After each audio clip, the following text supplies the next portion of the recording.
welcome to Connected, episode 241. It's made possible this week by our sponsors, Hover, Squarespace, and Away. I'm your host, Stephen Hackett, and I am joined by my co-host, Myke Hurley. Oh, hi. Hey, buddy. It's an odd episode. You go first. And there are always odd episodes when I'm around. And we are joined by Mr. Federico Viticci. Oh, hey, welcome back. How are you? It's good to be back. I genuinely missed recording with y'all the last couple of weeks. I got several notes from listeners. Thank you for making sure everything is okay. Just a hectic family life couple of weeks, but everything's cool, and we're back, and we're going to talk about topics. I'm leaving, by the way. Did I not tell you? I'm out of here. Yeah, I'm off. You're done? Yeah. I figured I've handed it back over now to you, so I'm off now. Wow. Well, we had a good run. You know, we've been recording this show and its predecessor for doing it. 6 years. It doesn't need me. You can keep doing it. It does need you. It's the three of us together. Well... Or sometimes me, John, and Casey, but usually the three of us. Yeah, that might happen again in the summer this year, I think. We need to talk about that. I realized this weekend that, we are a month away from WWDC, which is just extremely upsetting in every way. Because then it's summer and people travel. I'm going to be gone for a week in July. It's going to be... When you were a kid, summer was relaxing, right? You didn't have to go to school. You could just play video games and ride your bike and eat snacks. But as adults, summer, I think, is maybe more stressful than the other seasons because everyone is off doing things and not doing their jobs. Yeah, I'm currently making the prediction that in July, there will only be one episode where all three of us are on it at the same time. That is my prediction. Do we score it? No, we don't need to score it. You want to score everything. Look, because the thing is, there's no point having scores in this because I can win that. I can just not show up, right? So, you don't want to score it because then if there's, points on the line, you just won't hear from me for 4 weeks. Points are important. So it's a non-graded prediction. Just non-graded making sure. prediction. Non-graded. Just making sure. Because I know when I'm away, I know when Steven's away, and who knows when you're going to be away? You go away in July. What do you mean you go away like I'm some kind of nomad? You just live in a beach hut for 2 months or something. Well, but I have the and internet then something now. that you started doing over the last couple of years, you go to the beach and then take a vacation and go back to the beach and go home. It's like you take a vacation from your vacation. Look, sitting by the Italian seaside is very exhausting.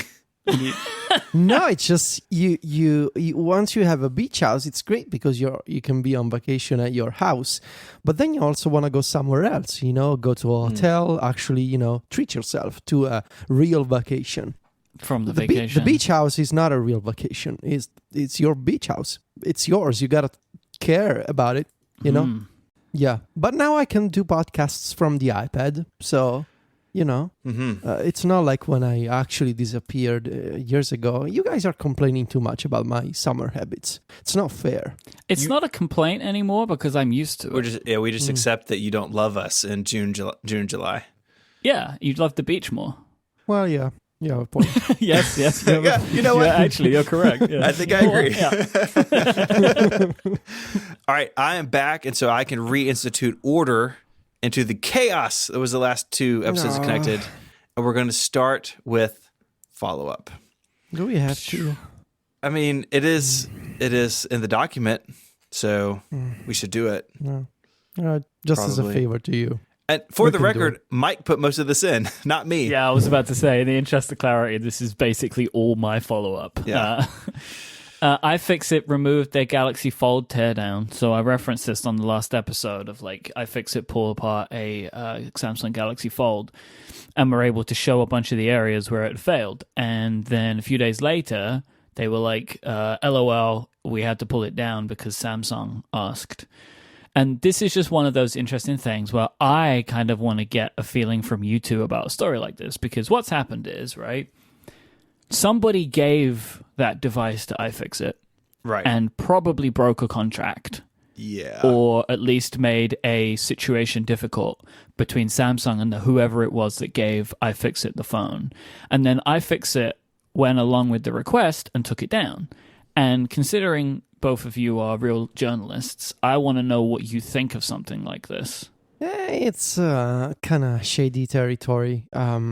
Normally, like if you see, this is difficult because if you have this kind of source and a source gets in trouble, and you want to make sure that this person keeps, collaborating with you, I could see why iFixit wanted to sort of make sure that they would protect the source and do whatever Samsung was requesting. But also, it's not I don't think it's a good, maybe Steven can jump in here. I don't think it's a good look, journalistically speaking, to have a report out and then just make it disappear as if it never happened. Mm-hmm. But also, I've been years ago, I was in a situation where, when you get hit with, what's it called? The DCMA? The Copyright Millennium Act, and you get hit with that kind of request and you get a letter from a lawyer, actually multiple lawyers, it's kind of scary. And what do you do, man? You gotta, well, I'm sure you obviously can't talk about it, but I'd prefer not to, but it was really years ago when I was stupid and young and reckless. So you comply to that, right? When you get that kind of letter, and for example, when your hosting provider says, hey, by the way, we've been contacted by this company, says that you're posting copyrighted content on your server, and unless you comply, we're going to shut it down. So I can see why even some kind of external pressure from maybe a CDN company or your hosting provider would say, oh, by the way, Samsung got in touch with us about photos and details that you have on your site. So unless you take it down, we're going to actually take down your site. So, yeah, it's difficult. I don't know. Yeah, my sort of assumption is that whatever reviewer handed their phone off to iFixit, and I would imagine that Samsung knew who that was pretty quickly. Like, they do nice imagery, and unless they obscure the serial number, Samsung probably knows whose phone that was. And my guess is that, iFixit took it down because Samsung came knocking with their lawyers, but they also wanted to somehow preserve the relationship with the reviewer. I don't know. My guess is whoever gave it to them won't be getting any more Samsung review units. Like, that feels like a showstopper from the Samsung perspective.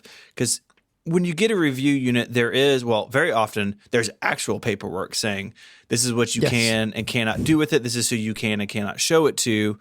And I mean, clearly there's got to be a violation of that agreement. If this was a reviewer, which I expect it probably was, because it doesn't seem like anybody else had access to these. Like, I've seen people say oh, what if it was a carrier? But I don't think these have been sent to carriers. Like, I don't think you could buy the phone through.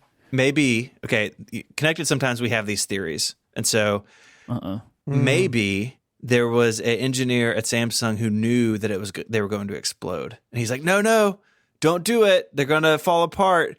And out of blind rage, he stole a unit from Samsung on the cover of the Night and gave it to iFixit to prove himself correct.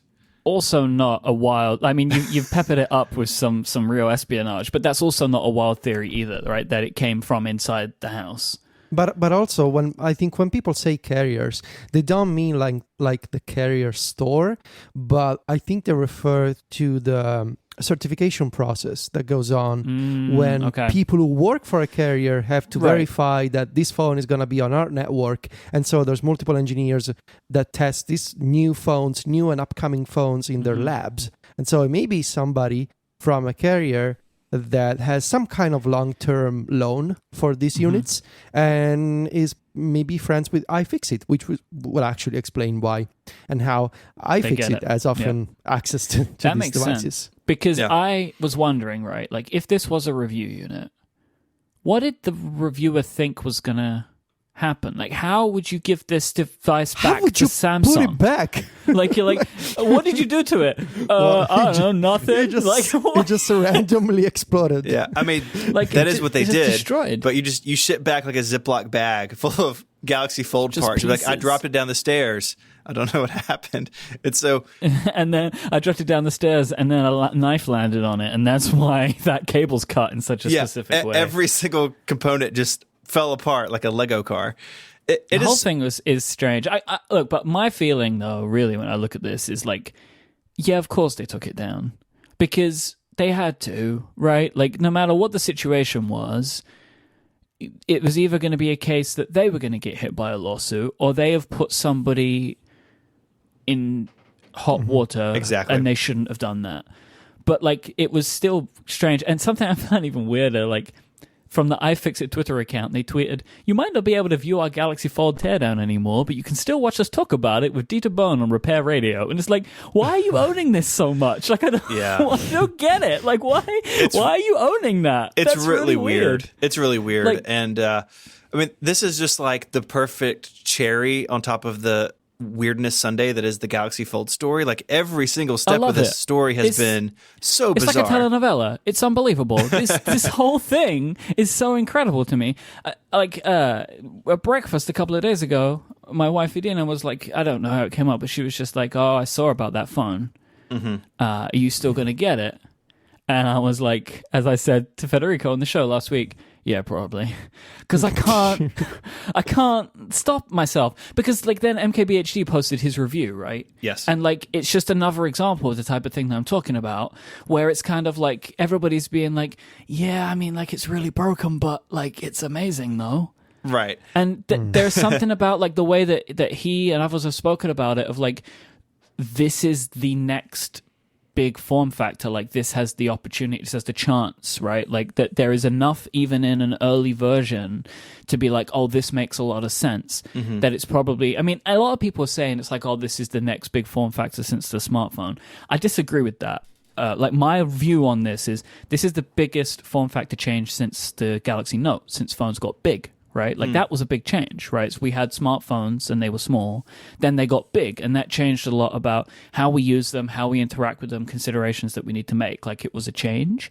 Because all this is really is just two phones, like, stuck together. Like, it's not a completely new device, but like, it feels like that is the biggest step since phones started getting large, since the phablet became a thing, potentially. Right? And I think in that MKBHD review, I've watched a lot of videos, so I may be muddying the waters, but I think he talks a little bit about like, does this failure of this phone, does it like color this form factor forever? And I don't think it does. I mean, if you look at early smartphones, a lot of them were just like really pretty bad, and the iPhone was the first good one, but even the first iPhone really wasn't all that good. It is thundering like crazy outside, by the way, so I apologize if it sounds like thunderstorms in your podcast. That was serious. Yeah, as I mentioned, the first iPhone wasn't very good. Thunder rose behind me, so that's something to be concerned about. How dare you!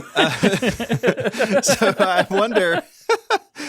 So I think I agree with that. I don't think that the failure of this like Galaxy Fold version 1, I don't think it means this form factor is doomed, because I actually agree with you, Myke. I don't know for sure if this is the next big thing. It may or may not be, but it sure seems like it has a chance. And I think that is still true today after all of the sort of madness of the last week. The only current possibility, right? Which was like why all these technology companies started getting into VR. And still are, right? They can still put, because it's like, well, this is a device that is the closest to the future that we have, so we'll just put a bunch of money into it in the hopes that it will keep pushing forward. And on that, there's this thing called the Oculus Quest, which is coming out soon, which is like, it's completely untethered from a computer, that is very intriguing as a device, and it runs full games. It's not like the Google Cardboard or whatever, like. Proper games. If you're Samsung, there is an added benefit to this being the future, because Samsung will supply the screens for this thing, right? Like, this is one of the reasons they need to make this device work, because they need to entice their partners, right? Like, that's what there is so much riding on this for them, which is why it's so very unfortunate that this one didn't even make it out of the door yet. Yeah. I have faith in them, though. I do, because, you know, they will be throwing everything they can at this to make this thing work. I can't even imagine the amount of money they are losing, because they'd made all these phones. Now, if they make a change that's big enough that they have to start again, or they need to open them all and like do something to, like, that is so much money that they are losing. But they got to do it. Yeah, it doesn't work now. So, anyways, I feel like that's enough about the Galaxy Fold. Rest in peace. Never enough. Never enough. Never. So, do we think that we will see an updated Galaxy Fold, or do we think Samsung sort of buries this for a little while and then they name it something else and it looks different, 6 months from now? No, I think like Galaxy Fold's coming out. Like I think it's happening within a few months' time. Yeah, it will happen. What I'm most intrigued about right now, though, is what's going to happen to Huawei's phone. Oh, the Mate X. Yeah. The Mate X. Yeah, because the screen on the outside, right? Yeah. Seems a bad idea. Seems like, in hindsight now, seems like potentially a risky proposition, unless they're doing things significantly different to Samsung. We spoke several weeks ago now about the Power Beats Pro, which are the sort of workout design, like clips over your ear wireless things from Beats. They are using the new, what's the new chip called? The H1 chip. Yes. They have a Huawei telephone. They have, seems like what's going to be pretty good battery life. And these now have a ship date of May 10th. They're $250. So they are more than the AirPods, but I think you get a very different experience from the way these are designed and the battery life increase and everything. So it seems like people are like just looking on Twitter and stuff, people seem really excited about these headphones, way more than I thought would be the case, honestly. Well, I think that this is a much better product if you have specific needs. Mm-hmm. Oh, yeah. Yes. So, you know what I mean? Like this is, AirPods is so much more general purpose, and these Power Beats are like, if you love that technology, but you do heavy workouts, I mean, you might not be able to use AirPods, so you might not feel comfortable using them, right? Like you might not feel they're protected enough for you to, like, instead of knocking them out. And these, they're water resistant, sweat resistant. I don't know how much AirPods are at that.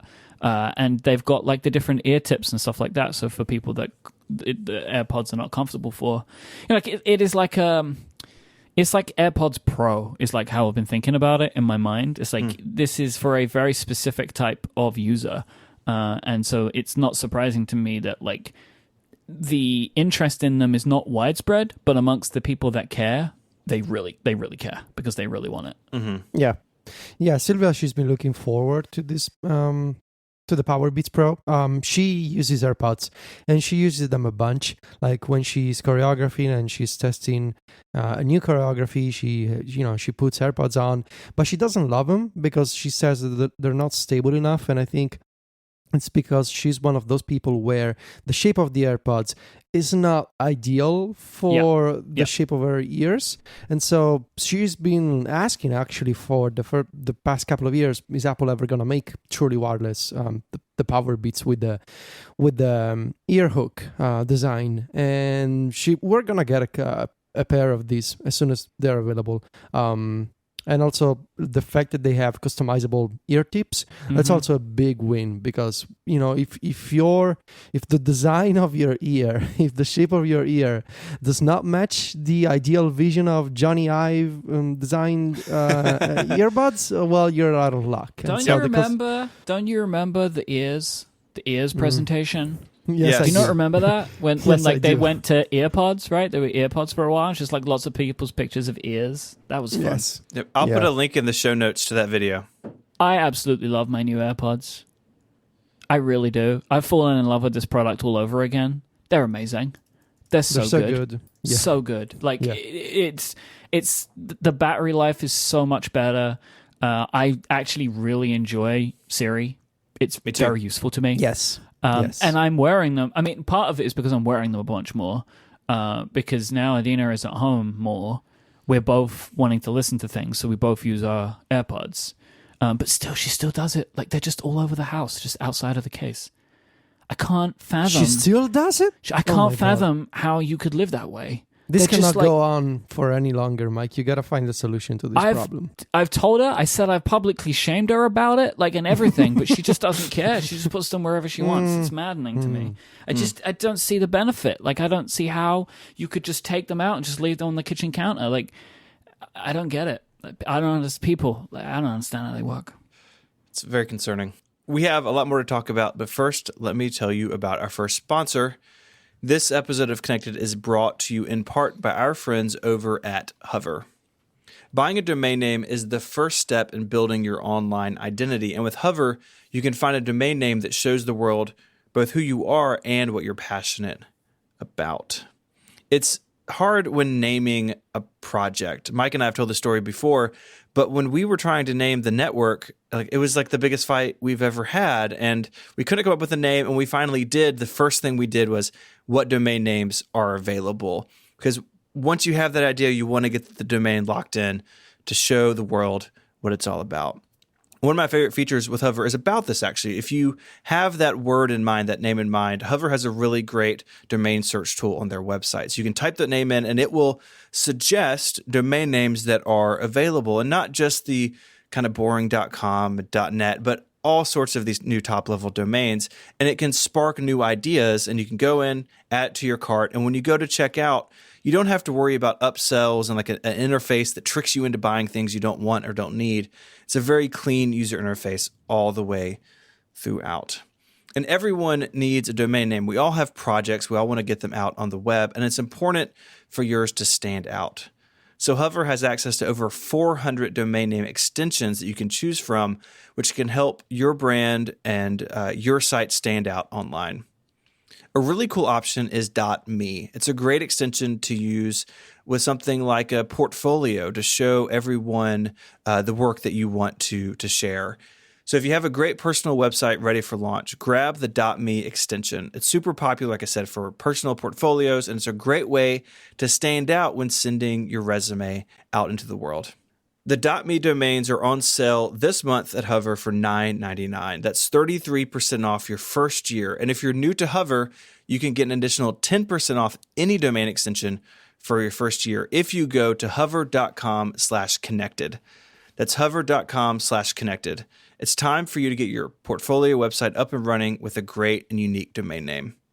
My thanks to Hover for their support of this show and Relay FM. I wanted to provide an official update on things I've been up to, and I think Myke knows sort of what I've been working on. As usual, I've been sending him little previews and snippets. Yes and no, actually. You've been sending me some stuff, more graphical stuff, like images. I have absolutely no idea what this article is that you're working on. I have no idea what it is. I feel really left out. Well, you've been busy in excavating things in your backyard, Steve. That's true.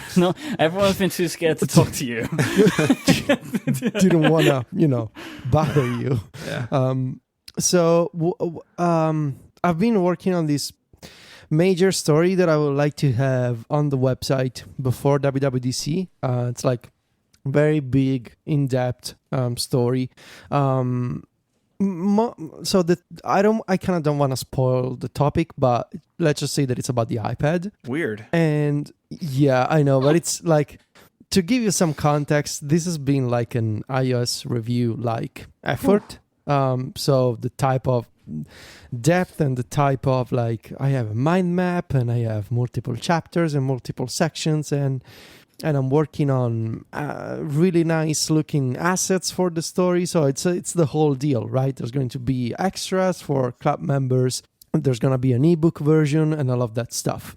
So the idea would be that this should come out before WWDC, just as a sort of as a final update before things change. So that would be my idea, to kind of talk about the iPad from a very specific and personal angle before WWDC.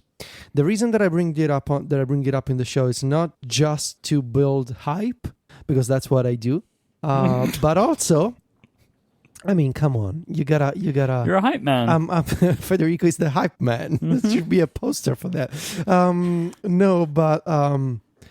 I kind of wanted to put out a call, and I wanted to ask listeners if there's any particular aspect of my iPad workflow, so the ways that I work on the iPad, if you have any particular question that you would like to see, and I know this sounds super generic and vague, but bear with me. If there's anything particular about the way that I work on the iPad that you would like to know more about, send me a question on Twitter, send me an email, whatever. I just want to make sure that I can cover all the possible ground that I can with this story. Of course, in the limits of the scope of the story, which is a pretty large scope, I will admit, but there's still going to be not too many chapters, but it's pretty broad topic. So I'm guessing it's like a drawing the line in the sand. This is where the iPad is before.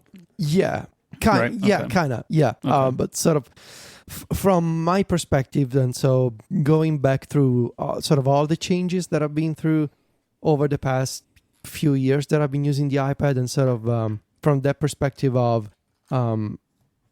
trying to evaluate how things changed and how they're better now in some ways, or they're maybe worse in other ways, and how they could they could get better at WWDC. And so it's not just a summary of the ways that I work, but also I bring forth some problems and some ideas for how things could get better, but it's not in the style of the wish lists that I used to do. So it's not in that style, but it's got some wishes, and it's something pretty unique. It's somewhere in the middle of an iOS review and more of a here's how I work type of story. And it's been really fun putting this together, and it's actually been easier for me to write about this stuff than it is to write an iOS review, even though the scope again is really similar. Not the scope, but maybe the length and the depth of the story is similar, but it's been so much easier in terms of like, I have a chapter that is about 15,000 words, and that took me like 3 days to finish. It's like that can never happen for an iOS review. Is it because you don't have to research? It's just coming from your mind. It's just coming. Well, I had to outline and to sketch out a mind map. Well, yeah, but I mean, like, you're not having to like do a bunch of work and I have to understand how this works and watch this video and read this documentation to make sure I got all the points correctly, because it's just your opinions and your usage, as opposed to like, let me tell you about how messages in the cloud is going to work or whatever. No, really, that's exactly right. And also, if anything, I think the biggest problem has not been research, but just memory. Just remembering things that I actually wrote about years ago that I had completely forgotten about. And so more than once, I came across when adding links to a section that I'm editing, and I'm Googling around, searching for old articles about a specific iPad feature or app, and I come across one of my stories. And I'm like, well, I guess I read about this already years ago. So, yeah, I can imagine that happens to Stephen a lot. Sometimes you just need to learn about the different versions of iSync, and past Stephen had you covered.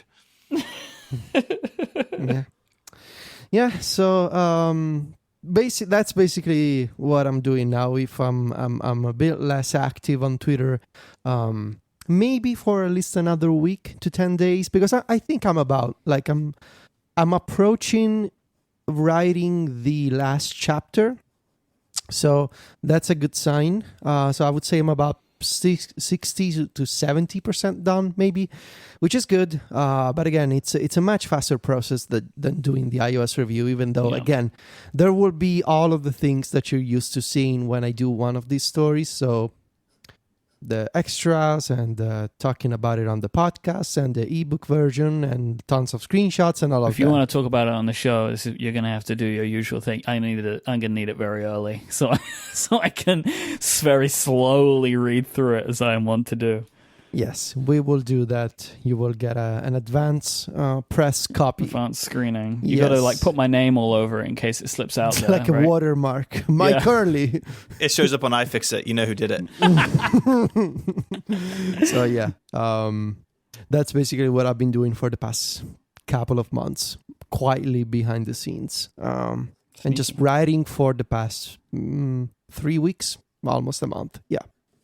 That's great. I'm excited to see this because you have put so much stuff out there, but I think it's been a long time since you've done like an end-to-end, really inclusive look at like where things are in your sort of setup and workflow. And if that's what this is, then I'm definitely excited to read it. Yeah. That's what it is. Yeah. I always learn something from stuff like that. I hope you will.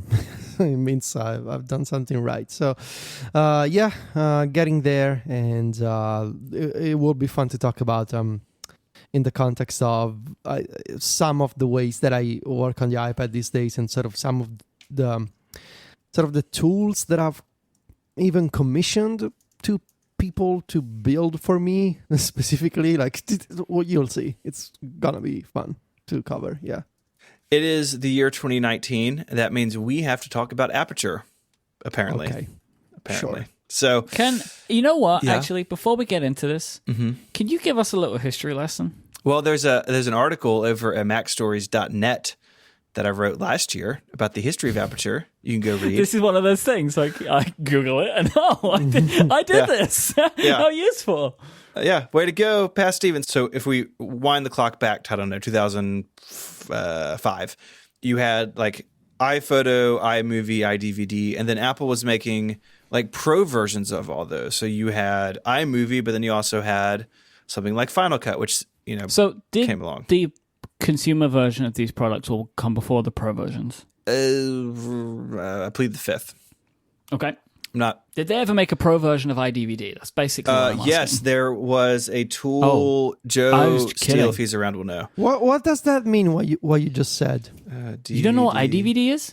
No, you plead something. Oh, plead the fifth. It means that I'm not sure of the answer and I don't want to incriminate myself. It's like an American legal system thing. It's an American thing. All right. There was DVD Studio Pro, Myke. Pro From DVD Apple? authoring from Apple. That's wild. I was making a dumb joke, but I've never seen that application run. wow, okay. You have GarageBand and Logic, even though Apple bought Logic later on. Like, there was this idea of you have consumer versions and then you have pro versions of these like creative Mac apps. And Aperture was sort of the pro version of iPhoto. It came out in 2005, and then Apple, like Aperture's history, like you really should go read this article. Aperture's history is very rough. Like, there were rumors basically just all the time that it was canceled. There was a story in 2006 that Apple had disbanded the entire Disbanded team. the team. I remember that.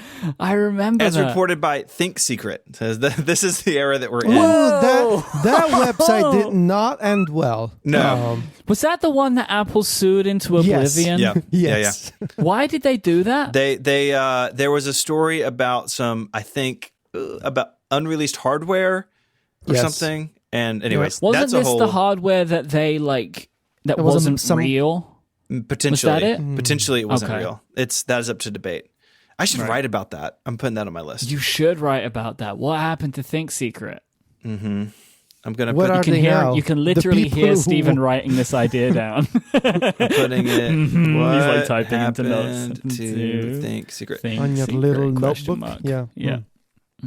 But Aperture 2 did eventually show up, and it got better over time. And then Aperture 3 was the final version. And over time, they sort of brought iPhoto and Aperture together. So eventually they could use the same photo library. So you could open your library either in iPhoto or Aperture. It got things like faces and places. Features we're used to today kind of made their way into Aperture over time. But then Aperture was sort of put out to pasture in 2014 was the final version that shipped, version 3.6. And when the Photos app showed up, Apple sort of replaced iPhoto and Aperture at once. Now, lots of people weren't happy with that because Photos, even to this day, doesn't do some of the really like Aperture had a lot of really good tools for managing large numbers of photos. Like if you were a professional photographer, you could shoot tethered into Aperture, or you could import hundreds of images, and there were lots of good organizational tools. Like what we see in Lightroom now. People basically moved from Aperture to Lightroom if they needed that. The replacement of Aperture with Photos was not like Final Cut. Right, where Final Cut was like, all right, it wasn't as great, but then over time it became. Good. I mean, I don't know if it's exactly it, right? But like, it seems like I don't hear people complaining about it as much anymore. Yeah, it adopted all that pro stuff, or at least a lot of it. Photos just hasn't. It just hasn't done You that. can do real working photos. That's what the that's takeaway. what some people are saying. It seems like Apple were happier to abandon Aperture than they were Final Cut or whatever, right? Yeah, it seems like. Well, you got to think that Final Cut was just much larger install base than Aperture ever was. Yeah, because was Aperture actually good? So here's the thing. So let's do the news first, and I'm going to come back to that question because there's something I want to say about that. The news is that Mac Rumors spotted a knowledge base article that says, hey, if you're still running Aperture for some reason, it's not going to work after Mojave. And the assumption is this is due to the 64-bit transition that Aperture won't run after Mojave. So that's the news. That's why we're talking about this. It's not just that I am in some sort of fever dream about an old software program. It's going to die. And the response to this has been vastly more interesting than I anticipated. When I read this article, I was like, Aperture still ran on Mojave? Like, I kind of assumed it died off years ago, but it was still hanging on somehow. And people online seem to, at least some people still were using it. And I think it's for those features that Photos never got, or maybe they didn't want to move to Lightroom, or from one email I got, someone didn't want to move to Lightroom because they don't want the subscription that comes with that, right? Because it's part of the Adobe Creative Cloud. And I think that's all really interesting, that it was still around, but people were like, oh yeah, like Aperture was like the last great Mac app Apple wrote. It's like, you didn't use Aperture versions 1 or 2. They were really bad. Like, Aperture in the beginning was a dog on all but the most powerful desktop Macs. It eventually got to a point where you could run it on a laptop, but that was not true in the beginning. The specs said it would run, and I ran all 3 versions. I used Aperture for years, but it was so slow and so heavy, especially like in the pre-Intel days. It really was a bit of a mess of an app for a long time. And good icon, though. It was a great icon. And a pretty good user interface for the time. But I think that holding it up on this pedestal of like a great example of a fallen Mac app, like I just don't know if it deserves to be in that Hall of Fame. It was good at the end, but it took a long time to get there. Is there a Hall of Fame for those apps? Well, I mean, there's one in my office. It's like a marble shelf. And I have carved out of granite the icons of a couple apps. No, but seriously, what are some of the good old fallen Mac apps? That's a good question. DVD Studio Pro. DVD Studio Pro, clearly, that we forgot existed.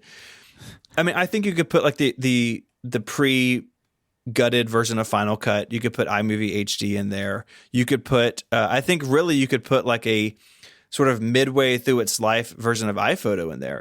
iPhoto was incredible, and then it got really bloated and slow, and then they could have rebooted it. Remember when it was like the scroll in was the thing? God, it was so good. Like you could just scrolling.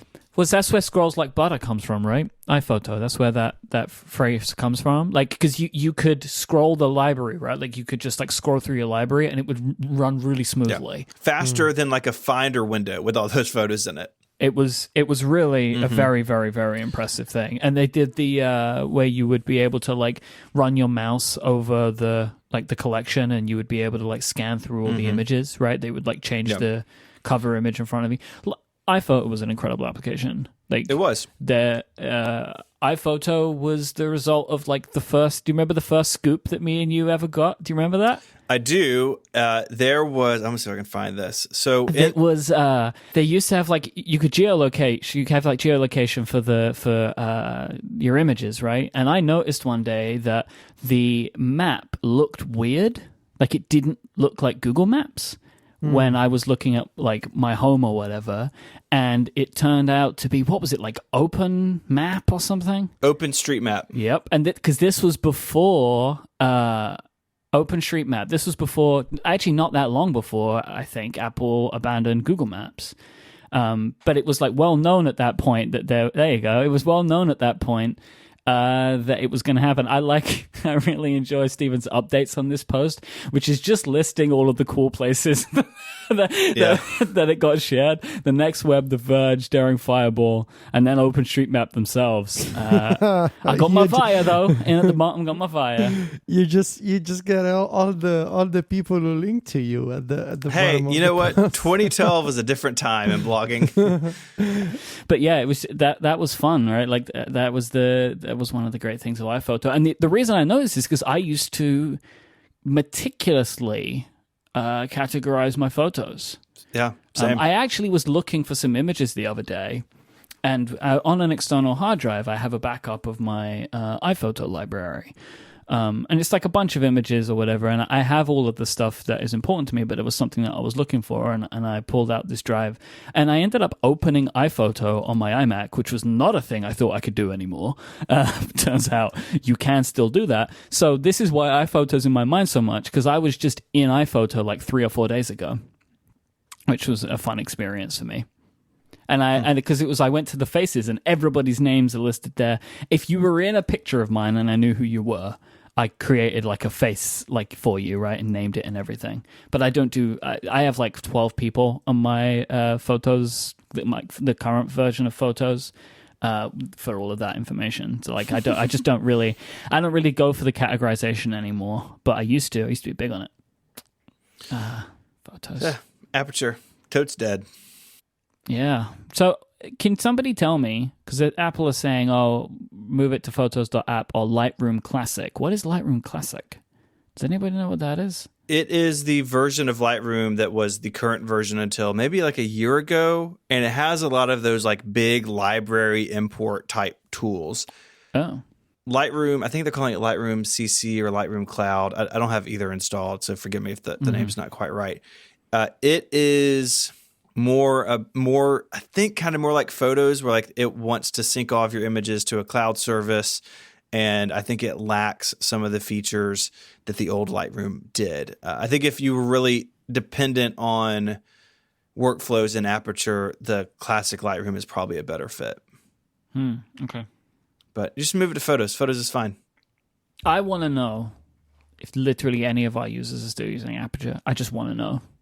Send a tweet to iMyke, IMYKE. Yeah, and I will follow up with a detailed list on next week's episode if required. This episode is also brought to you by our friends over at Squarespace. Make your next move with Squarespace. It lets you easily create a website for your next idea with a unique domain name, award-winning templates, and more. Maybe you want to create an online store, or maybe you want to have a portfolio, or maybe you want to have a blog where you write about the great Mac apps that have come before and are now gone. You can do all of that stuff with Squarespace. It's an all-in-one platform, and that means there's nothing to install. There's no software patches to worry about. No server upgrades are needed. You don't have to worry about that kind of stuff because Squarespace simply has got it covered. They have award-winning 24/7 customer support if you need any help. They allow you to quickly and easily grab a unique domain name. And all of these award-winning templates, they're beautifully designed for you to show off your great ideas. I've used Squarespace over the years for several sites that I've built for friends and family or organizations in town where they need to have something that I could put together and then they manage moving forward. That's the great thing about Squarespace. You don't have to be some sort of PHP wizard or something to go in and update the content and the look of your site. Their web editor makes all of that really easy, so you can focus on the content and the message of your site and not worry about, oh, am I going to break it if I do this? It's really easy to use for any type of user. Squarespace plans start at just $12 a month, but you can start a trial with no credit card required by going to squarespace.com/connected. And when you decide to sign up, use the offer code CONNECTED to get 10% off your first purchase of a website or domain name and to show your support for this show. Once again, that's squarespace.com/connected and the code CONNECTED to get 10% off your first purchase. We thank Squarespace for their support. Squarespace, make your next move, make your next website. All right, so should we talk about Steven's app influencer status? You're an app director, maybe. You could be one of those. Is that still a job? Yeah, it's a thing again in 2019. No, I'm kidding. You should totally go with Appfluencer. It's better. What is happening in this segment? Okay, so Myke, tell us what's going on with Overcast. So there's been last week, I think over the weekend, Marco put out an update to Overcast, which included the ability to share audio clips. So you will now be able to, at any point in a show, you can press the share button and you can create a clip inside of Overcast, the podcast playing application, which I'm assuming most of our listeners probably use or know about. Actually, I know that most of our listeners use and know about. I actually know this information. So then it opens up a new UI in the application that lets you create an audio or video clip that you can then share on social media stuff, which solves a problem of the shareability and virality of podcasting in general, which is a thing that Stephen was talking about in a podcast interview that ended up influencing this feature to be made by Marco for this current version of Overcast. Podfluencing, I think is the word you're looking for. That was it. Yeah, that was definitely what I was looking for. Yeah, because it is such an interesting problem, right? With text, you can just block quote something. With video, say it's on YouTube, you can very easily make a URL that jumps right to that time marker. But with audio, because it's with podcasting in particular, it's so distributed, which is the way that open podcasting should be. This is a good thing for the community of podcasts. But the downside is there's not a great way to share something. Overcast had timed links, but you can do that. But then if you don't listen to podcasts in Overcast, you can't do anything with it, right? Like you're saying that with YouTube, you can do this, but you only can watch YouTube videos on YouTube. You don't have a choice, right? So like if you are a Castro user and someone shares an Overcast link, it's like, great, I can listen to these 20 seconds of this show randomly in the middle, but I can't do anything else with it that is easy. Yeah, and we even, to pull the curtain back a little bit, like the web player on the Relay site actually has a feature where we could send out a link with a timestamp, but even then, people want to listen in their podcast client or ideally just wherever they are already. So if you're on Twitter and someone shares something, or you're in Instagram stories, or you're on MySpace, wherever you are, you just want to see it there. And that's what Marco's feature seems to solve. Yeah, because then it's also more fun, I think, to have a little video clip to share than it is like, here's this URL, right? Like it's just not as it's not as fun. Like it's a different kind of thing. And I'll tell you as well, the official Twitter app is the best place to watch these clips because you can open up the video and you can minimize the video and just keep scrolling, and you can drag the video around like its own picture in picture. Speaking of which, just a quick aside, I've been using the Twitter app for like 3 months at this point. Totally fine. Well, you're using a beta version, right? You're not using the official not version? anymore. Not anymore. Okay. I have the normal version now. When you say you're using it, what does that mean? I don't have Tweetbot or Twitterific or any other third-party client on my devices anymore. Whoa. Okay. Yeah. So I'm intrigued about this because we're going back to this again, but from a very different place to the last time we had this conversation. Yeah. How do you deal with stuff like timeline syncing? Or do you just not care I don't anymore. I just gave up. Look, so what does that mean for you, though? Like, are you just like not bothering to look at as much stuff? It means two things. Actually, three things. So there's three options. Either I open Twitter again, and it's kept in memory the last place where I was in my timeline. And the iOS app has actually gotten better at restoring your previous spot in the timeline. So if it works, then great. Option two, there's too many tweets, or the app has not kept my place in the timeline. So because there's a chronological option now, which I think it was the impetus that sort of pushed me to try the Twitter app again and eventually stick into it. So if the timeline restoration didn't work, I just scroll to the top and read my timeline backwards. So I start from the latest tweets. That's like super old school, right? Yeah. Like I remember doing that back in the day with like Twitterific and Tweety or whatever, when they wouldn't save where you were and you just keep going back until you recognize something. Yeah, and that, like, for years I thought, I will never be able to do that again. But then I realized, if I don't want to spend as much time on Twitter as I used to, scrolling all the way to the top and then going backwards is a pretty good method of you can see the latest stuff, so you can see the latest things that people are talking about. And if you want, you can also reply to people, but I think it's better if you're replying to a tweet that was sent 1 hour ago instead of 19 hours ago. Because I guess one of the things that's better now than it used to be is like if somebody's having a conversation or whatever, you don't see it in reverse because Twitter brings it all up together, right? Yes. And that's actually great because it's a great way to see conversation that started like many, many hours ago, but now you can see the fresh context, like the latest replies to a conversation, which works really well for me. So this change of behavior, scrolling backwards from top to bottom, I thought I would never be able to do that myself, but it's actually been working fine. The third option, which is the more nuclear one, that I also thought, well, I will never do this because I'm not that kind of person, but it turns out that I am, is I switch from latest to home. So instead of chronological timeline to the algorithmic timeline. And I maintain that Twitter's algorithm is good enough that they are always right. I always want to see what they put at the top. Exactly. So if I'm super behind on Twitter, like for example this past week where I've been writing for like 7 hours a day and I don't open Twitter because I gotta be concentrated on writing. I open Twitter, switch from latest to home, and sure enough, I've seen interesting things that belong to my kind of sphere of interests. Like, I do wish that toggle was an actual toggle, though. Yeah, it's kind of clunky to switch. Because it just changes. No, because just randomly, on its own, it decided it wanted to change me to be home now rather than, you know what I mean? Oh, mine now is sticking to latest because I think it learns from your habits after a while. Okay. So now mine is always latest by default. But yeah, the home timeline, the algorithmic one. I sense a challenge here. I think I'm going to give it a go. And also, I wrote about this years ago, and I think it's still true.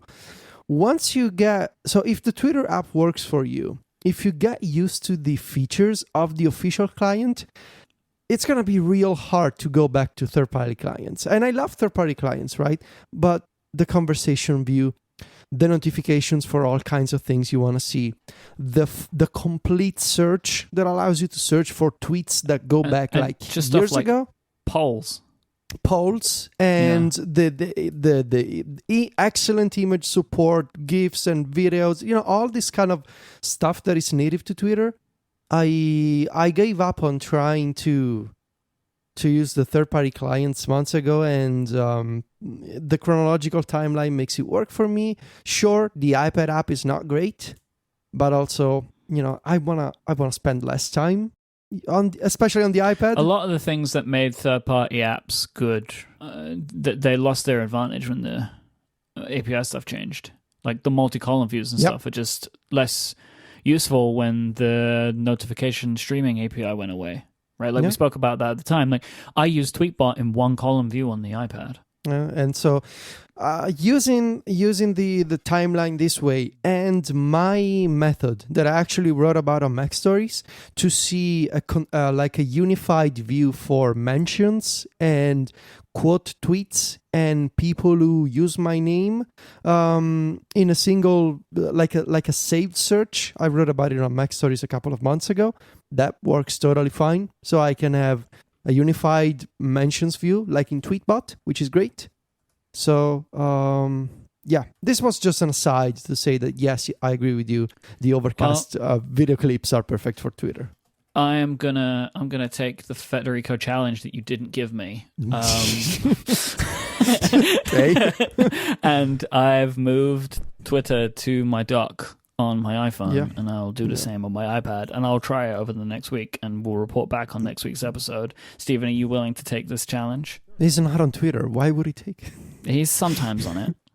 Will I take your silence as a no? Radio silence. Yeah, I'll do it. I'm not on Twitter much, but I'll do it. Yeah, but you could try it for a day and bail, but then you can at least say why it didn't work for you. But then you would win, and you get smug when you win. So. There's no winning. There's no winning state about this. Can we bet on it? Why? What are we betting? What is everything? What is the bet? What's the bet? He wants to score everything we do. I know. Yes. Okay, back to Overcast. There is a little bit of a issue. So you go in, you create your clip. You have a lot of options. You want vertical video, horizontal, square, so you can think about where you're going to share it. You can kind of make some adjustments on some badging on it. But then if you say that you want to share the video and the link, that's kind of a two-step process because of the some limitations in the share sheet. But Federico, you think there may be a workaround, or is there a better way to do this? It's not Marco's fault. So to Okay. give you the conclusion up front, Marco wanted to share multiple items. They're called activity items because on iOS the share sheet is governed by the UI activity API. So Marco wanted to share multiple activity items at the same time. So both a link and a video file, which in theory is possible on iOS.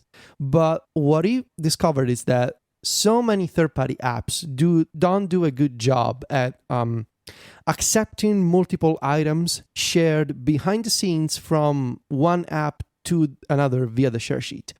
So I did some research because I remembered writing about this. And in fact, in my iOS 9 review, I noted that Apple made some improvements around how third-party apps can show up in the share sheet if they support at least one of the items that one app is passing as activity items. So before iOS 9, let's say that Myke is a developer and he create, let's say, what can you be a developer of this time? 123 Twitter client.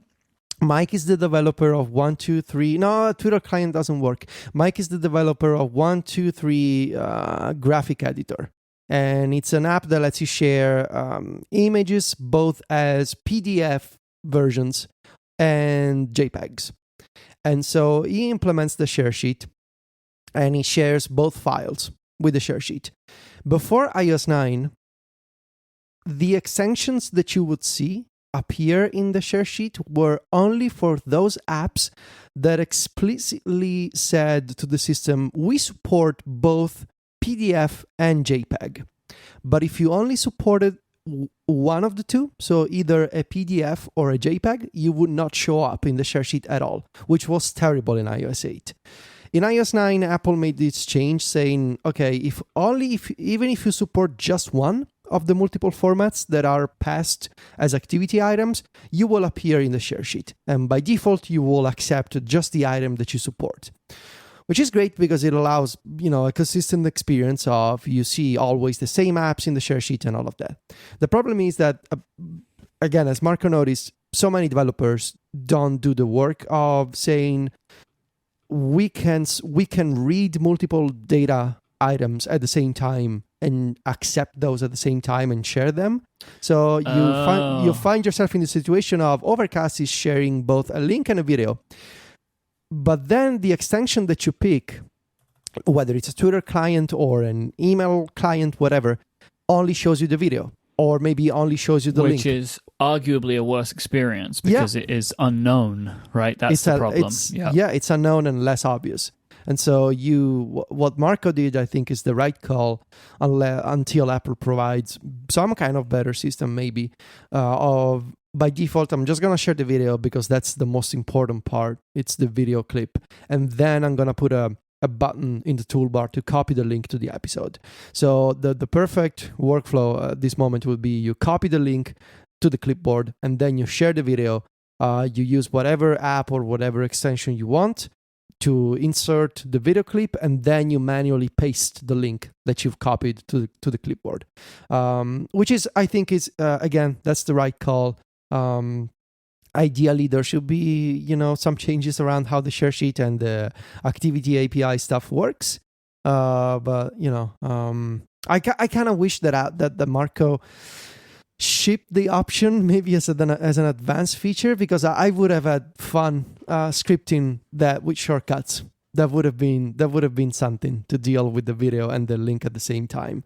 Would have been fun. So maybe there could be like a secret gesture or a secret keyboard shortcut, like the Konami code that lets you share both video and link at the same time. That is a convoluted way to share something. Right, up, down, up, down. To be fair, though, how many people use Overcast on an iPad with a smart keyboard attached? That could be a Konami code that nobody knows about, just me, and I would be able to share with shortcuts No, let's both the video and the link. The Tichy code. What is the Tichy keyboard shortcut? It's the all right. The Tichy code would be the hex color code of the Italian flag. That feels like a lot of characters. That's pretty long. Well, you gotta commit to the secret code if you want to have a secret code. What is that? What is it? Can someone work that have out? no I want to idea. know what it is now. I have no idea, honestly. Please tweet at us. Yeah, I want the whole thing. Mike will see That's it in gonna the be official pretty app serious. in 2 days. Yep. Something like that. Cool. Yeah, I think it's an awesome feature. It's so good. Having spoken about this on Upgrade as well, like it's been fun over the last few days because it's been encouraging people to send clips to me and Jason, which is amazing, of the things they liked about the episode. And it is wild to me that like 90% of the clips that we've seen have been about the same thing, which is just this one little joke that we made about lasers. And that is not what I would have expected people would have clipped, even as what me and Jason thought was the funniest moment of the episode. But so it's considering, like, I think a lot of the time I feel like I work in a vacuum. Like, I make things and I release them, but you don't really know particularly what people enjoy. You hear about, like, people say, like, they liked the episode quite a lot, or they will say, like, they want to talk about a specific thing, good or bad. It is super nice to be able to see what people are clipping and sharing about a specific thing. And this isn't just my own shows. I have been really enjoying looking at people who I follow online share clips from their favorite podcasts. You know, like I've seen a lot of Hypercritical clips and You Look Nice Today clips and Dubai Friday clips and stuff like that. And I think it's really fun because I listen to all those shows. So I press it and I'm like, oh, I remember that moment. That was brilliant.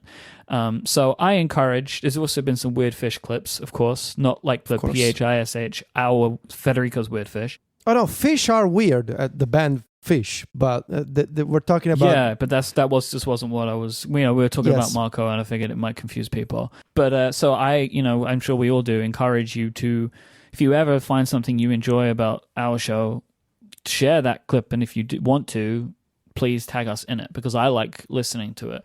I think it helps. We have, courtesy of Underscore in the chat room, we have the full code. Would you like me to read the code? Yes, please. Yes. Hash 118336 hash FFFFFF hash C0162A. That is the full Federico code. I feel like he should be in Italian as well. Hang on a second. Real-time follow-up. So what Underscore got is, I'm sure, is just like the hex codes of green and white. But there's an and official red. one. Kate has found via Wikipedia an official, specified by law hex code for the Italian flag, which is completely different, which is hash 008C45, hash F4, F5, F0, hash CD212A. That is the official, as specified by law, hexadecimal code for the tricolor. So it's not quite pure white. Got a little fanciness in there. Hey, you put a little on it, you know, put a bit of mustard on that thing. Mm-hmm. Wow.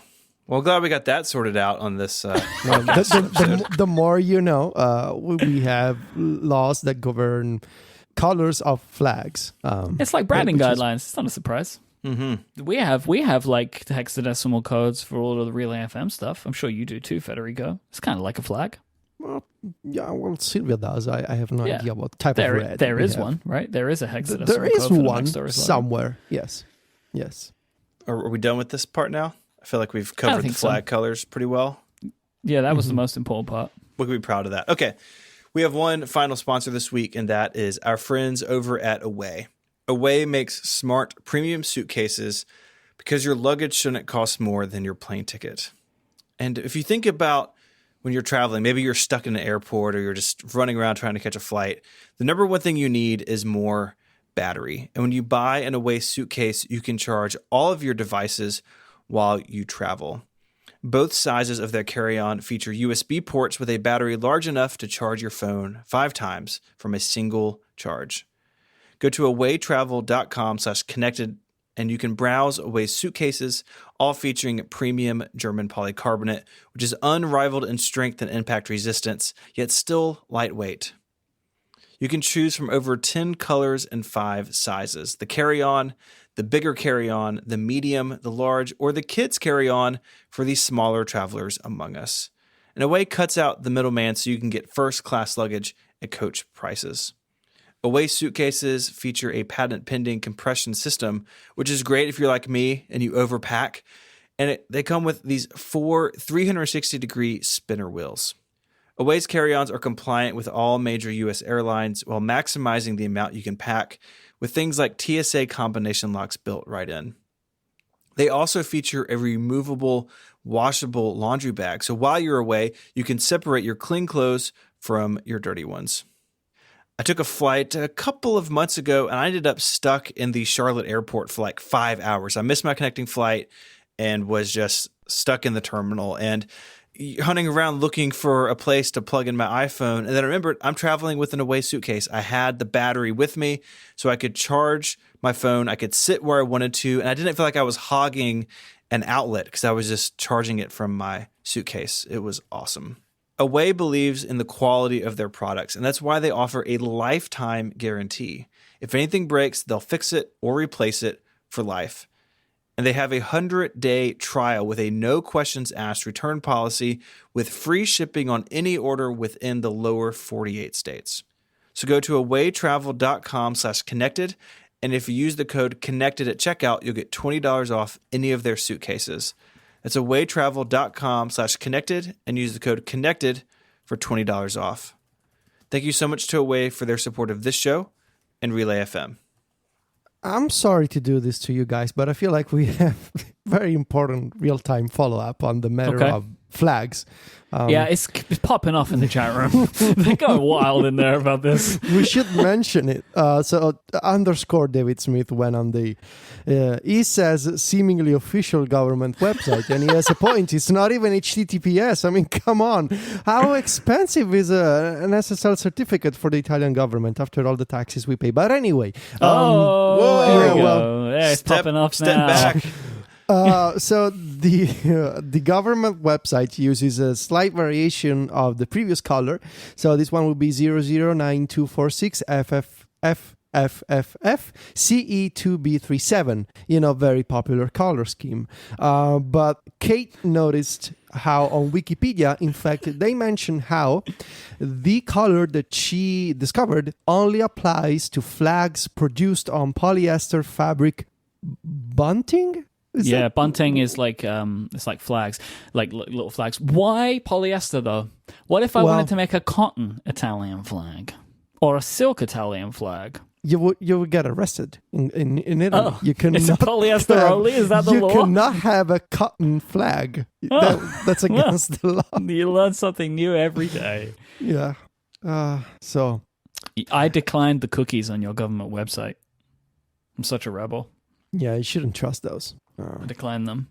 Yeah. I have a lot of questions about this website, but we don't have time for that. Yeah, I have a lot of questions about the government, but we don't have time for that either. So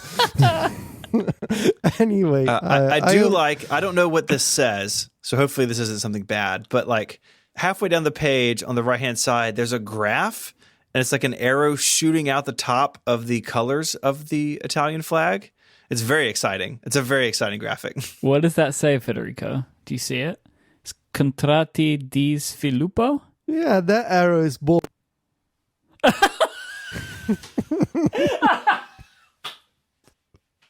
So.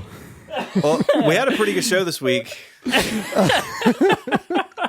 think it's. What is the arrow signifying? Is it like growth in economy? Yes, but again, I would rather not talk about any of this. Okay. Let's talk about something more exciting than government websites. RSS apps for the Mac. Oh, no. Why for the Mac? Why just Mac and iOS? Mac and iOS. Why? Well, you can't do real RSS on an iPad. I mean, the app that we're going to talk about, I haven't tested it on a Mac at all. So if you it translates to development contracts. Oh my God! It sounds very like Sopranos like. It's still. I'm done now. Reader 4. So, here's some context. a bunch of people have been asking me, and in my absence on Twitter, John Voorhees, why we didn't have a review of Reader 4 on Mac Stories. Reader 4 is a new version of the popular Reader with 2E, Reader by Swiss developer Silvio Rizzi. He launched the new version last week, I think, both on the Mac and iOS. The Mac version has been in public beta for a few months. The iOS version, I received the beta a few days before the public launch on the App Store, but we had no details about the public launch, and because of the way that we operate with our reviews, we do not like to rehash change logs and let them pass as quote-unquote reviews. We actually want to use apps before we write about them, but we had no idea we should be writing about the app. So that's why we don't have a review. But I still decided to buy the app from the App Store and use it myself and see what it would be like. And there's a few really interesting things that I wanted to talk about it. So I assume we're all familiar with Reader, either from the Mac or from iOS, right? Yeah, it's been around forever. Yeah. All right. So this new version, one of the reasons that it took a long time to the point where a bunch of people were wondering whether the developer was still around and working on the app or not, is that he's been busy rewriting the foundation of the app to have a common code base between the Mac and the iOS version. But this is happening before Marzipan. It's a curious decision. Exactly. So I'm wondering, will this be a bunch of wasted work next month, essentially? So if the goal was to have a shared code base, like at a very high level, would have been preferable to wait for Apple's solution and see what it would be like? Unless there is just some, I mean, I don't know. Who knows how apps work? Nobody knows. Nobody knows. Nobody knows. It's Marco impossible knows, to know. _knows, but there's only the two people who know. It's just the two of them. They're the only people that know. Maybe there's like a bunch of stuff that he would have had to have done, right? Like there's just like a bunch of things that the app is doing. Yeah, but even then, yeah, I don't know. I can't get my head around this one so much. But my question is, we have no idea if maybe there was like, he only wanted to share some elements of his code and it's not strictly about the UI. I don't know. Because I think about something like pcalc. Right. Which, from talking to James, I know that there's a lot of shared code between those two versions, and pcalc's been around forever, like the Mac and iOS version. Right. But, like, I don't know how much of it I don't know. Who knows how this stuff works? We've already been over that. Nobody does. But my question is, when, such as in this case, the stated intention is to share the same code base across multiple platforms, I haven't seen much criticism of his decision to have essentially, it looks like the same app experience on the iPad and the Mac from what I've seen. But when a developer says that they're excited about Marzipan, for some people that's just like blasphemy, like saying something that is extremely bad. Is it just because it's an Apple technology, or is it because it's an extreme of that idea? Because developers are already doing this. They are already sharing code bases between apps. Well, and I think a lot of it is like judging books by their covers. The Reader 4 for Mac doesn't look like an iOS app. Like, I'm looking at the page, right? The design, it still looks pretty Mac-like. Like, it's very simple. It's like the more kind of standard Mac design of today, right? Like the post-iOS 7ification of all applications, right? Like that flat look. But they do not look like the same application. And I'm running it, and it feels... And this is a topic I want to get to. It feels very much like Reader 3. It doesn't feel like a lot has changed. And so maybe this code they're referring to is sort of like low level, dealing with syncing, dealing with feed fetching, or that sort of stuff. And the UI code and sort of the look and feel is all kind of the same as it was. Well, I think it's interesting how there's developers who are already sort of having this idea of, let's just make one experience across platforms. It makes total sense. I mean, I think that's why Marzipan is coming now, because that's got to be the general consensus amongst a lot of companies of like, why do I still put all of this work into all of these separate versions of my application. It's why stuff like Electron exists, right? Because it's like, how much effort can we put into supporting every platform?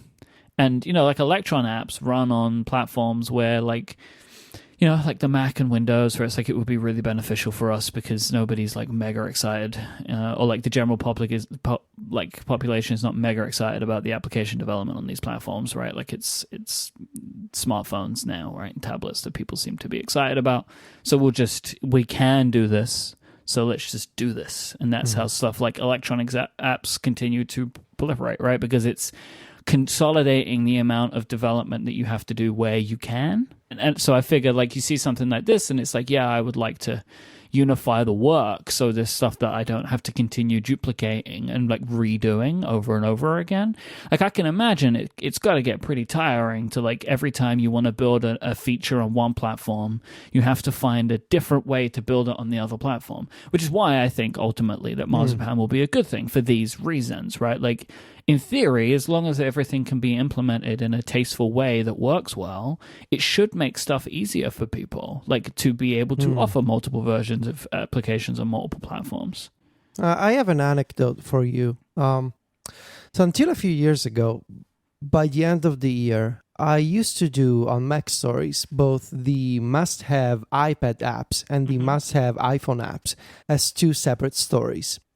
But then what happened, and this happened for like 2 years, maybe 3 years, is that I would write one of the articles first. But because so many of the, let's say, the iPad apps were also my must-haves on the iPhone, I found myself in the situation of having to rewrite the same section for the same app, but in a different way, because I already talked about it in the previous overview, in the previous article. And so eventually I decided to just make one article, one story about must-have iOS apps. Yeah, especially as iPad app development slowed down as well, yeah, exactly. Right, over time. So I just decided to do a single story where I could talk about all of the apps and do even more of them in a single with a single effort. And so in a way, that's kind of like, I'm not a developer, but I can relate to the idea of why would you want to do the same work twice in a slightly different way? So anyway, Reader 4, there's a bunch of cool things that I want to mention and maybe suggest a few improvements. So the app is just as fluid and like it's a pleasure to use, and this has always been true for Reader. It's the way that the animations and the gestures work. It's very well done. What I appreciate in this version, so it's kind of hard for me to tell exactly what's new. So these couple of things I actually noticed. There's better keyboard navigation on the iPad. So there's more keyboard shortcuts to navigate your unread items and open the browser and, share items, mark them as read from the keyboard. So that's really well done. I wish that there was more keyboard control going on. I don't think the current keyboard shortcuts are not enough. You cannot control the entire app. So, for example, you cannot use the arrow keys to switch between folders in the sidebar. Whereas I think there should be, like, if you want to do keyboard shortcuts, great. But you should also consider doing full-on keyboard navigation.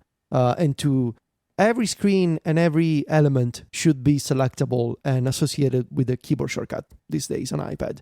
So that could be improved. I really like the fact that there's now a full layout on the iPad, matching what is possible on the Mac. So you can show 3 columns at once.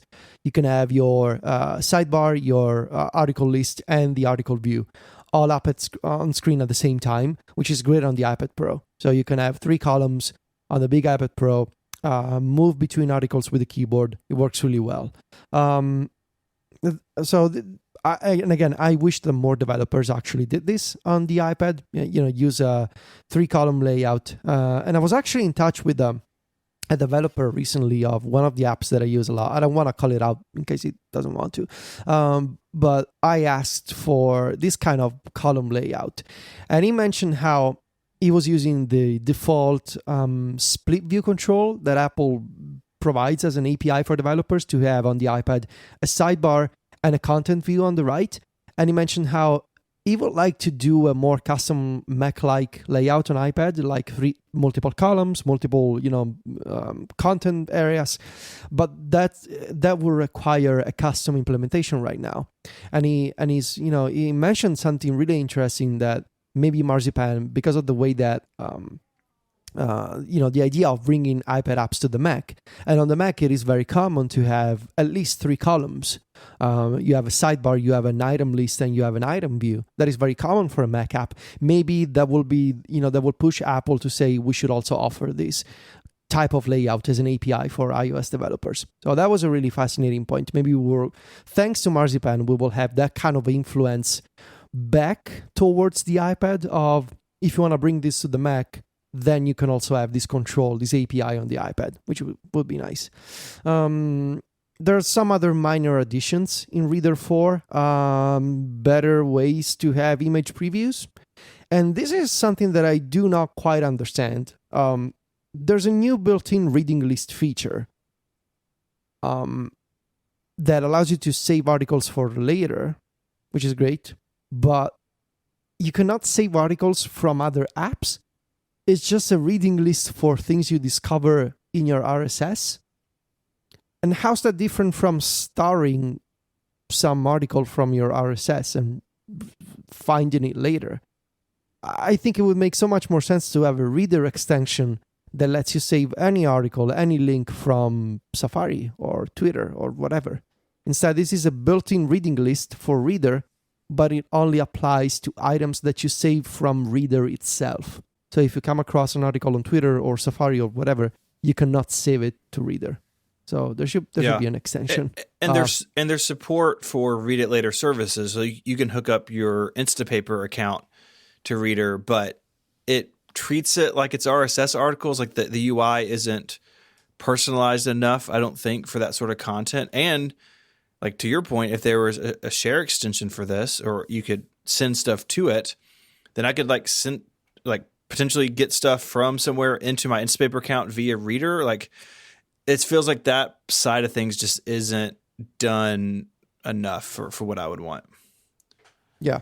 So, and there's also support for bionic reading, which is not a feature for people listening to old Myke shows, but it's a feature that's it sort of tries to make it easier to read text on the web more quickly.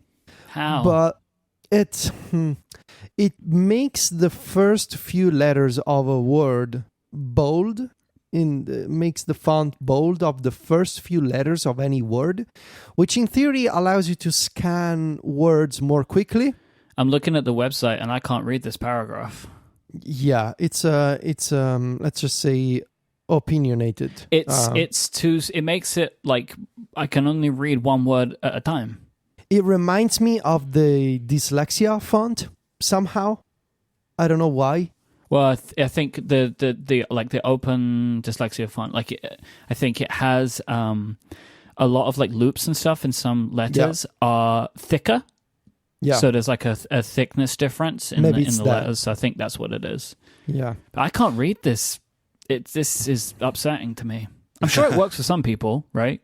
But that does not work for my brain. Not for me either. So Reader 4, I kind of wonder if maybe, these days there's no shortage of really good RSS clients on iOS, and I have to wonder. People still using RSS? Yes. Yep. Especially in this day and age of getting your news from social apps is terrible.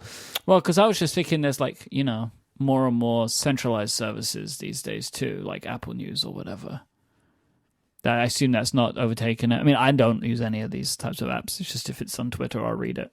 This is a bigger topic, but I feel like there's always going to be a niche of people who prefer RSS because it's the idea of you're fully in control of the sources that you read. There's no algorithm. There's no major company having some kind of vested interest in the kind of news that you see. Mm-hmm. It's your subscriptions. It's your file in the sense of like you can export your subscriptions as an OPML file You can fully control everything here, and you're never gonna see stuff you don't want to see from sources you don't care about.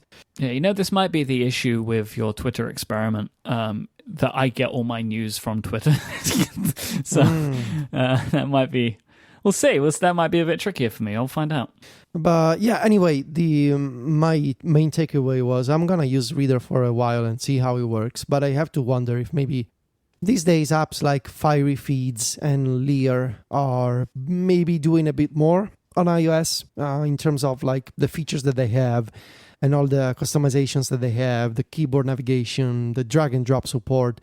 It feels like maybe Reader is still stuck in a bit in the past, in an era of what iOS apps were like 4 years ago. And especially Fiery Feeds, like all the options that you have, like smart views and filters and, custom share actions, that kind of stuff. It's hard to match. So we'll see how this experiment goes in using Reader, but it's really pretty, it's really beautiful, and it's really smooth and fast and fluid. So I'll give you that. It's very nice looking and a pleasure to use. So I think that about does it. Yep. If you want to find links to stuff we spoke about this week, you can head over to the website relay.fm/connected/241. Links, of course, will also be in your podcast app you're listening to us in. Probably. Most of them do it. The good ones do it. If you have follow-up or feedback you want to send us, there's an email link in the sidebar of that webpage, or you can find us on Twitter. Myke is there as IMYKE. Myke, of course, is the host of a lot of shows here at Relay FM. You can check those out at relay.fm/shows. You can find Federico on Twitter, at least when he's done with this article, at Viticci, Viticci, and he is the editor-in-chief of MacStories.net. You can find me on Twitter as ISMH, and I write 512pixels.net. I'd like to thank our sponsors this week, Hover, Squarespace, and Away. And until next week, gentlemen, say goodbye. Arrivederci. Cheerio. Adios.